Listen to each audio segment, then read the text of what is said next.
university called pioneering kind of work, which is basically called transformation. We are basically looking at transforming our whole idea and our mind and our personality and our structure and our community and our social structure to try and really get that freedom to believe in Allah with no fears. That is the core feature of Islam, is about creating an atmosphere of absolute peace, tranquility and excitement that allows a person to believe and make dhikr and remember Allah with absolute freedom, of no attachment. That's why in the Quran it's about freeing slaves, isn't it so? All forms of slavery, whether it is by mind, by materialism, by physical slavery, the idea of Islam is to free people from slavery, to free people from being attached to anything except Allah. And we know that the opposite happens in the Western world. They try to make you dependent on every single thing, until you realize, oh my goodness, this is not giving me freedom, it's actually trapping me. Insurance companies, education, job applications, CVs, this, that and the other. You must have this in order to get that. We need nothing. And can I give you a very simple example of that, how Imams have proven to us that we don't need any assistance except Allah? The halal certificate. The government doesn't acknowledge it. They don't have to acknowledge it because Allah acknowledges it, and therefore they must acknowledge it. Now it's a big industry, but the Imams decided they're going to have a halal certificate. And they had no academic qualifications, but they wanted to please Allah so that we can eat halal. And they created the halal certificate. It's now a billion-dollar industry. So if Allah gives credit to somebody for something, Allah will tell others to give credit to somebody. And so this holistic leisure learning that I've been involved with for 28 years, alhamdulillah, is to transform the educational culture towards ilm. And I will write it in Arab, in transliteration. So basically, is to turn this whole educational fraternity into ilm. And what is ilm? Ilm is actually, and it's my title of my book, it's called Distinguished Awareness. You're not only aware, but you're distinguishedly aware of what is happening. What is beauty?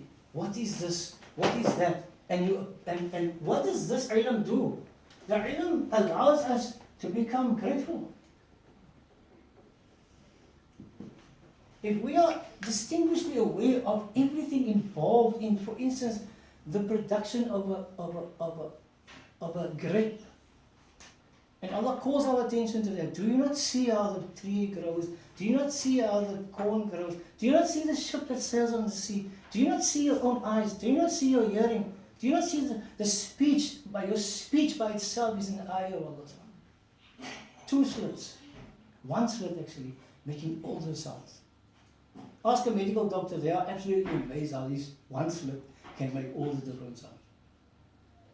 So, distinguished awareness develops gratitude. And then what does Allah say if we are grateful? If you are grateful, la in shakartukum la nazidannakum. When you are grateful, I will grant you. It's not about certification, it's about gratitude. And I would like to do the following, is to increase our ability to become so grateful to ourselves, to our children, to Allah subhanahu wa ta'ala, to what we see. And not only be grateful, and how can we become grateful? By becoming knowledgeable about what's happening around us. What is something? Like for instance, if I ask you a question, now holistic leisure learning works like this. If I look at this particular jar, what do I see? Do I see 7 activities through the jar? And that is the 7 activities I created. Nature, people, not I created, languages, trade, I've got a table language, trade, calculation, construction, and micro and telescopic. This is the basic 7 activity areas of holistic leisure learning. These are your seven features of critically, not critically, but in awareness looking at something. You look at this jar, you ask, what is the natural aspect of this jar? It comes from glass made from sand. It's got water inside of this. Okay? It needs pressure to do this. It's natural. What is its people aspect of it? People drink water. Without water we don't survive. Right? What is the language aspect of the actual word water in different languages? Are you with me? The actual terminology for this, the terminology with all of this particular aspect is in language. And how can you express water in a poem? Are you with me? You can, and I've got a poem in my book that I've written on water. You can use your book. And I want you to listen to this poem just to see the impact of this book. This book is one textbook for all learning areas. And you know yourself, you haven't even used it as much as you would like to use it, isn't it so? But it's like really a powerful piece of work. So if you want to look at water, you look at this. This is one textbook for all learning areas, from grade 1 right to grade 12. With all the subjects in it. Okay? So you want to go water, you look at water. It will be W, page 44. Now I want you to listen to the water, to the water poem that I wrote. Water, a miracle it is. With ease it can freeze, half in the sun, with it enormous fun. Simple in structure, high in stature, no one can make what the king has stake, to give or to take. Thanks is paramount for those of character sound. Commonly wasted, rarely appreciated, lost, emaciated. A thought, who brought the wonder and taught, without absolute naught.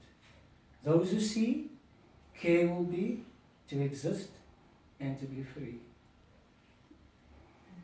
This covers the whole curriculum on bio, are you with me? On biology, on life orientation, on geography, etc. And then on the opposite, I have an analysis of the poem that I teach children how to analyze a poem.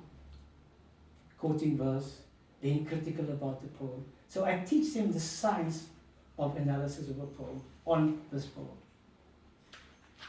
Now, if you look at this, this actually comes from Surah Mulk. At the end of Surah Mulk, Allah says, if I take your water away, who will give it to you? It's inspired by the Quran. Okay?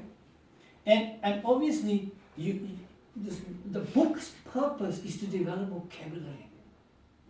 Our people have been deprived of reading. One of the first things they did, the British did in South Africa, is to deprive Muslims from going beyond grade 2, grade 4. Muslims were not allowed to get education beyond grade 4. If they wanted more education beyond grade 4 and the British missionary schools, they must become Christian first. 9 families became Christian to get education. The rest of our forefathers says, oh, your education. We don't need that. You're going to make our children kafir. We pull our children out after grade 4 and we're going to teach them an ambach, a skill, and we're going to teach them the deen. And we're going to leave your education to itself. And that was the most brilliant move that they've made.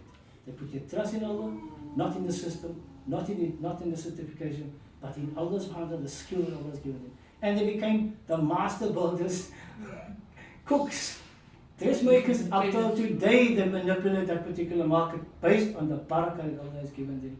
We don't need your money, keep it. That's the term, Christian school and Islam school. That's where it comes from. You know what I mean? So we have to honor our parents for having done that. And I'm the first generation of people that went to grade 12 after that. Although before that, it's people that actually, my sister obviously went to grade 12, but I was like the first few people that went to grade 12. Are you with me? Otherwise, people were forced out. The system of education is actually designed for medical doctors. Did you know that? The curriculum is actually medical doctors. Whoever cannot survive that becomes the workers. The people that are at the top are the people that can memorize.